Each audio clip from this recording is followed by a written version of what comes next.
My name is Fidelis Muia. I work with the Kenya Bankers Association. Currently, I'm the Director of Technical Services.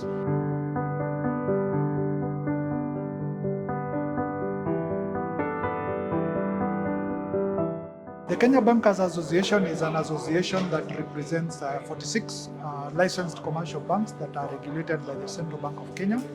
We have about 38 commercial banks and 8 microfinance institutions, which are second-tier banks, so to speak.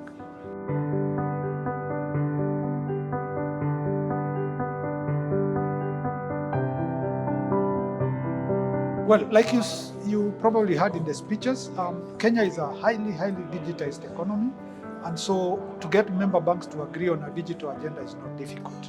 However, when you are getting a lot of people who compete and are still working together, it becomes a bit of a challenge.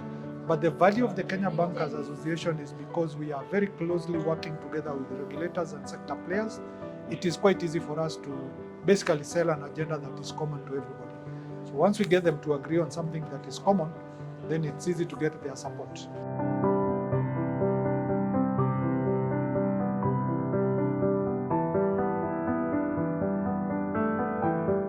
Mostly it's to agree on the standards of how the interaction between the banks will be.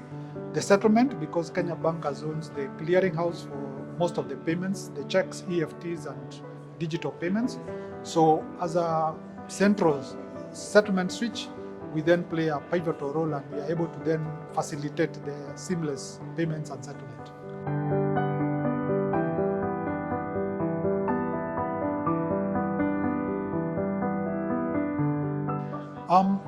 Most Kenyans believe that banks are out to fleece them. Indeed, it is not. They are supposed to be partners to ensure that they drive the economy and they are for progressive development for the consumers. They just need to be open and be able to approach the banks and express their concerns, and the banks will listen. That is what I preach.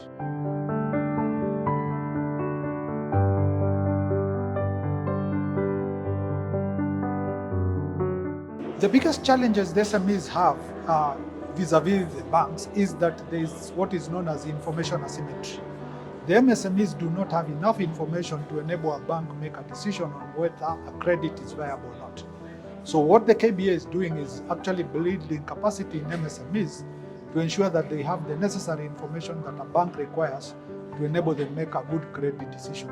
It is our hope that once we cover that gap, the MSMEs will be able to access credit from the banks and be able to develop faster. Oh, awesome. It's great. It's great. I was here last year.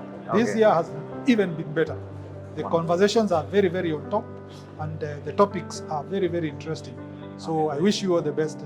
Hope to see you again.